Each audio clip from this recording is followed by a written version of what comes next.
What's poppin'? Today I want to show you some advanced mechanics that you can do with the VFX creator, including some really cool water effects, tornadoes, if you can actually change the color of blood and make it available in Fortnite, and some really cool tricks with the lightsaber. So let's jump right into it. Quickly before we start, you can find all the VFX that I'm showing in this video on the VFX browser website from Spanky Sully. Alright, the first one is a realistic dripping water effect, and this one is pretty cool. It's kind of like the one in GTA where you come out of the water and the character is still dripping a little bit of water, and then basically the character dries up in a few seconds. Alright, so as you can see, our character is completely dry. We don't have any dripping water. Now we jump into the water. Obviously we get wet if we jump out of the water.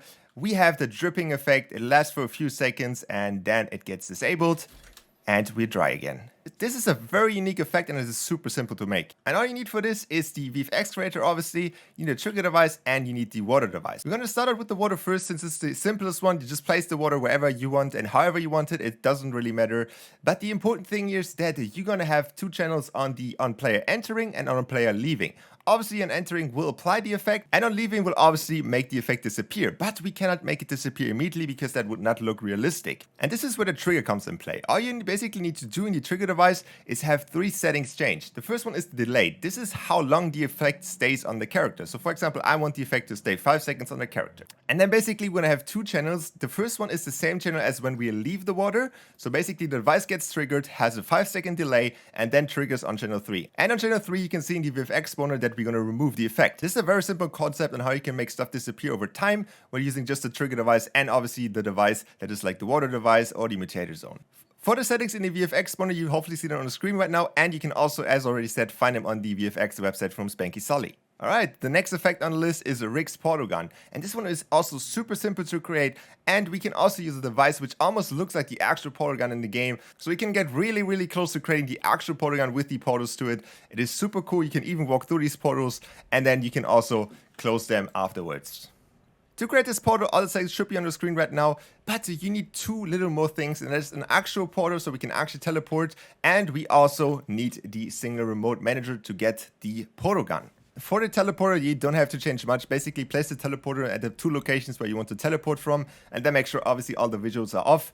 You can also give it a radius if you really want to, but you don't really have to do that. When it comes down to the single remote manager, we only need two settings, and obviously we can also make the cooldown to 1 second, but you basically just need to place two channels on the primary action and the secondary action to close and open the portal. In the portal should obviously apply then these settings to the start effect at device when receiving from and the stop effect when receiving from. And you can very simply open and close them with the signal mode. Alright, so this one was one that was asked a lot regarding the blood in Fortnite creative and if it would be allowed. For example, making it a blue where it basically looks like slurp juice. So the characters are bleeding slurp juice. I asked Epic again, and the answer to that was it is probably still a no. While it's pushing the limits of it, and it could be a possibility that it will be a thing, it has to pass the moderation in the first place. So there's a chance that you could possibly get through with this. Maybe if you just don't make it as obvious as the blood being all over the place all the time, or just like in certain situations, or you can actually call it that it's a slurp juice and not blood.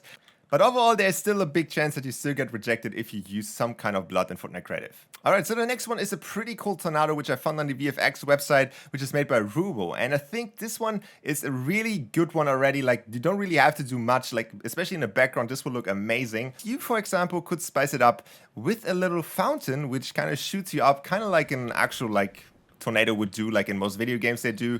I can really see that it really gives you like these water particles on the screen. It looks really realistic, and it could be a really cool way to spice up your maps. Obviously you can just also use the vents, but I think using the actual fountain, which also gives you the water effects, can look a little bit more realistic and cooler in the first place. Creating waterfalls has become easier than ever, but there's one thing which a lot of people are missing when creating waterfalls, and that's actually that water, if it hits other water, it makes waves. So a lot of people forget this little detail which I created here, that if the water actually splashes into different water, it actually creates waves or it creates splashing effect on it. And a lot of people just do it like this, where they just put the waterfall into the water without having any splashing effects or at least having waves.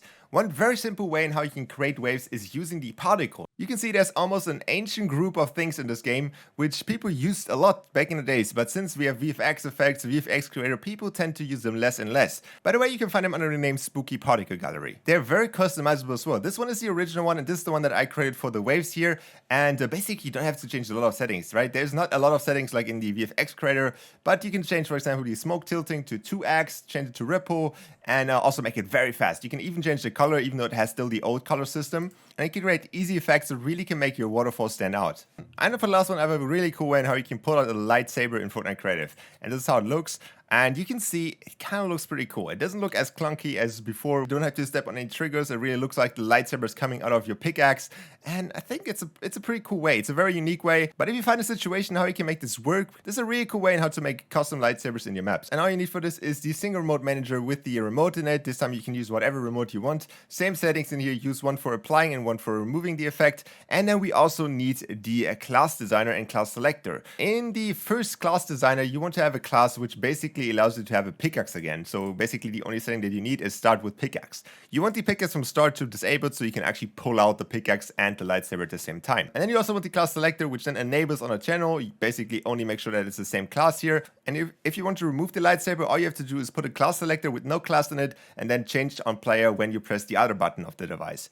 And you can basically remove and add the lightsaber how you want to. And for the last one on the list, we have this really cool poison effect, where when you walk through here, you can get a little bit of damage, you can customize the damage, and I think overall it looks really cool, especially maybe for parkour maps or death runs, stuff like that. It could be a really cool effect. And what you basically want to do is just put up a giant damage zone over it.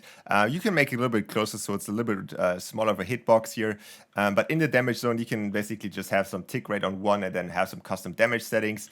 For the VFX, settings should be on the screen right now. And before you guys ask, so if you go into the Tilted Dog prop gallery, you can find this little thing over here. I scaled it down a little bit. I think it's a perfect fit for this effect as well. And that wraps it about up for today. Hopefully you got a little bit inspired today. Hopefully you've learned something. And I will see you guys back in the next one. Bye.